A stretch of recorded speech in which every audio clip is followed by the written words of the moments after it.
حضرت علامہ صاحب، ایک ہے رسمی سوالات، میں اس سے تھوڑا سا آگے بڑھ کے ہم یہ کہتے ہیں کہ ڈاکٹر عافیہ صدیقی امت کی بیٹی ہیں یا پاکستان کی بیٹی ہیں۔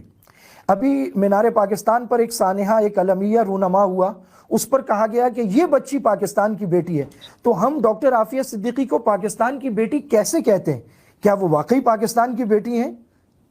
دیکھیں یہ بنیادی طور پر بات، ہماری تاریخ اس بات کے اوپر شاہد ہے کہ پاکستان کی بات نہیں، میں صرف کہہ رہا ہندوستانی کی بات نہیں کہہ رہا، جس کی اپنی ایک تاریخ ہے کہ ابن قاسم رحمۃ اللہ علیہ یہاں پر ایک مسلمان بیٹی کی آبرو کو بچانے کے لیے کیا داخل ہوئے،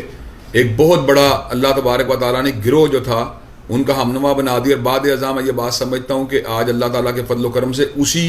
بیٹی کی عزت کے بچاؤ کا ایک نتیجہ ہے کہ آج یہاں پر ایک مسلمانوں کا بہت بڑا طبقہ موجود ہے۔ اگر ہم اپنی ہسٹری پہ غور کریں یہ بات سمجھ میں آتی ہے۔ دوسرا یہ بات ہمیں سمجھ میں آتی ہے کہ حضرت رسول اللہ صلی اللہ علیہ وسلم اور آپ کے صحابہ کرام رضوان اللہ علیہ مجمعین جو تھے وہ امت کی بیٹیوں کی آبرو کو یکساں سمجھا کرتے تھے، اور اس مسئلے کے اندر سورہ ممتحنہ میں اللہ نے بڑی خوبصورت انداز میں رہنمائی کی ہے کہ لا ہن حل لکم ولا ہن، یہاں پہ اللہ تبارک و تعالیٰ فرماتے ہیں کہ وہ تمہارے لیے جو ہے نا، جو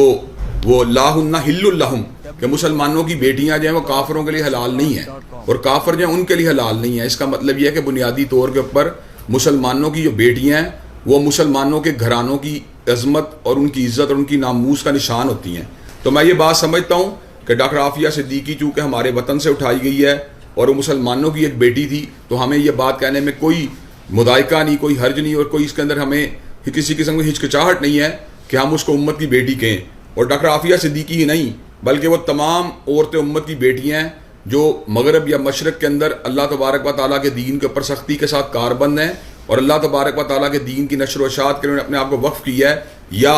ان کے اوپر اس لیے ظلم کیا جا رہا ہے کہ ان کی نسبت اسلام کے ساتھ ہے۔ ڈاکٹر عافیہ صدیقی کے اوپر ہونے والا ظلم جو ہے وہ پاکستان کی نسبت کے ساتھ ہے، اسلام کی نسبت کے ساتھ ہے، اس کا کوئی ذاتی جھگڑا نہیں سامراج کے ساتھ۔ تو میں یہ بات سمجھتا ہوں اس لیے اس کا جو نظریہ ہے، جو اس کا قواعد ہے، وہ اس چیز کو انڈیکیٹ کرتا ہے یقیناً وہ امت کی بیٹی ہے، اور وہ عورتیں جو بے حیائی اور بد اخلاقی اور بے راہ روی کی تمام حدود کو پامال کر کے امت مسلمہ کی جگ ہنسائی کا سبب بنتی ہیں، ان کو یقیناً امت کی بیٹی کہنا کسی بھی اعتبار سے درست